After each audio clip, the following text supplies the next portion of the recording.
What's up, traders? Today I'm going to talk about the indicator that I built that I use to determine if I am going to enter a bullish or bearish trade at market open, because that's what I do now at this point is on SPX. When the market opens, I use this indicator and I decide if I'm going to enter a bullish broken wing butterfly right on the market open or a bearish one. So I built this indicator, which I will share. I'm publishing it for TradingView, but I'm also going to share the Pine code for it, I think, in our OptionSmith YouTube community. But what it does is it runs on the daily chart. So you have to be on the daily.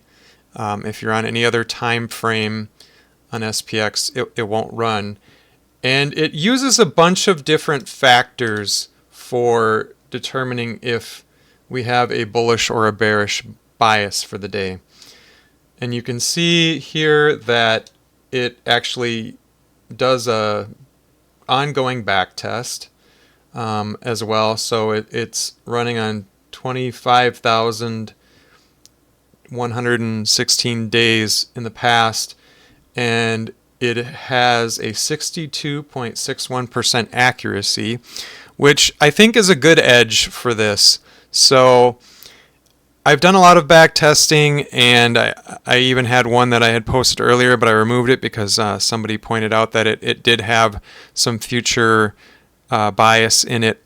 And so that's something that you have to be very careful with back testing, is just making sure that it's a good simulation, so you're not using data that you wouldn't have at the time that the prediction is being made.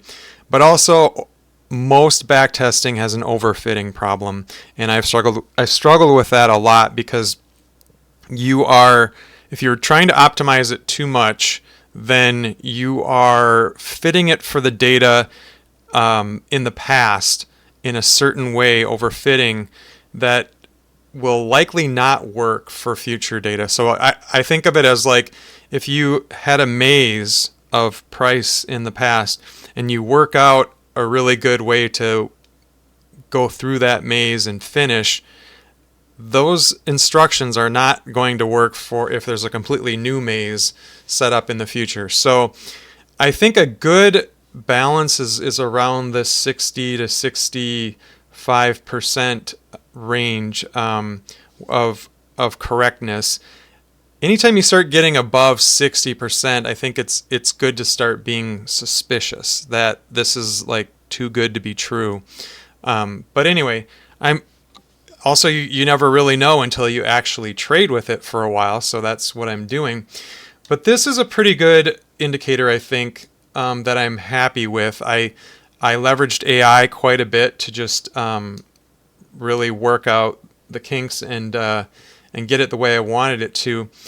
It takes multiple factors into account. So one of the things it does is it looks at where the market closed relative to the whole range of the previous day.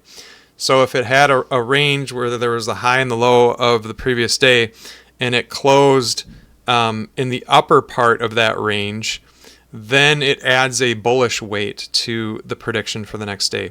If it closed in the lower part of that range, it adds a bearish weight to the prediction. So there's multiple factors that this indicator is looking at, and it's weighting them. So it gives it, like, each factor, it gives a vote as to whether or not we're going to be bullish or bearish. And some of them are weighted more than others because they have better predictability based on the backtesting.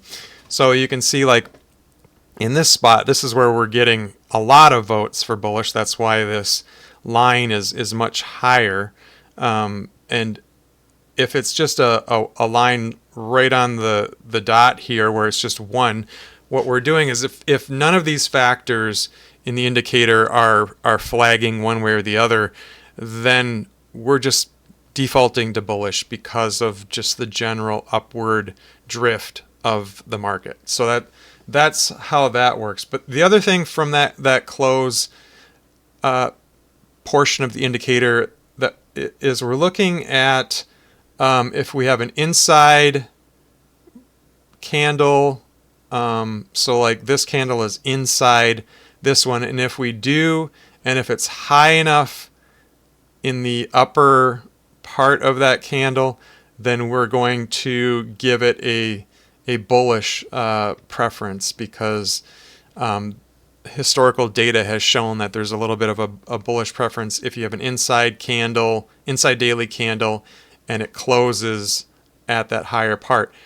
If you have an inside candle and it closes closer to the lower part like this does, then for the next day and open, we have a bit of a bearish bias. So that's another aspect of this indicator. And the final aspect of it is if we open at a big gap up or a big gap down, we're giving some preference one way or the other. And so yeah, that's how that indicator works. It's got a lot of different factors to it. I'm publishing it out in the TradingView community as the OptionSmith daily SPX direction model.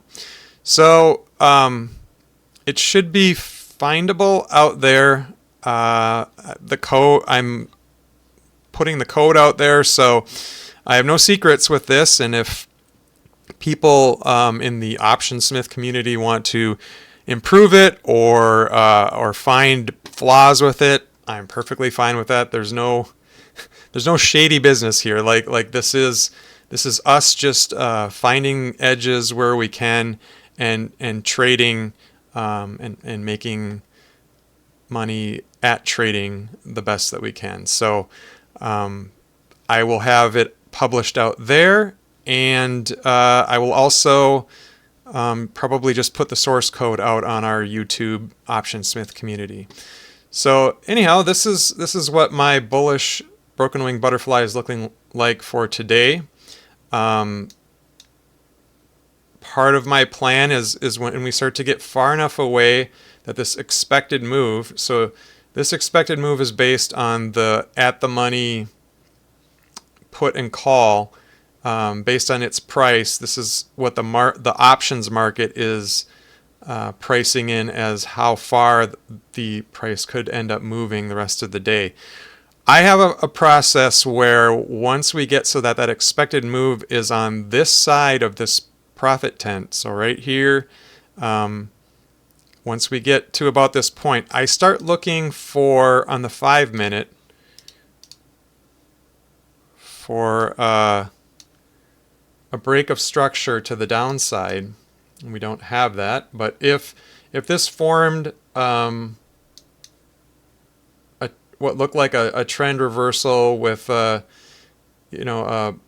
higher low, and then we broke past that, so like if we got down to here and closed, then I would look to put in a bearish broken wing butterfly and create a Batman on here, which would look like this. So OptionSmith is, again, excellent for modeling this out before you submit orders. We will be releasing it as soon as Schwab approves us for their commercial API access, which has been a 10-week process of emails back and forth, and so far we're just trying to get them on board with us, and as soon as we have that, then we will release this. But anyway, so this is what I would end up doing, is creating this kind of a trade structure. So that's my trading plan. I've been very happy with it. It's been quite successful to this point, actually surprisingly more successful than my backtesting predicted, because I've been landing in these profit tents more than I thought. But yeah, so that's how that is working out. Thank you for tuning in, and we will see you next time.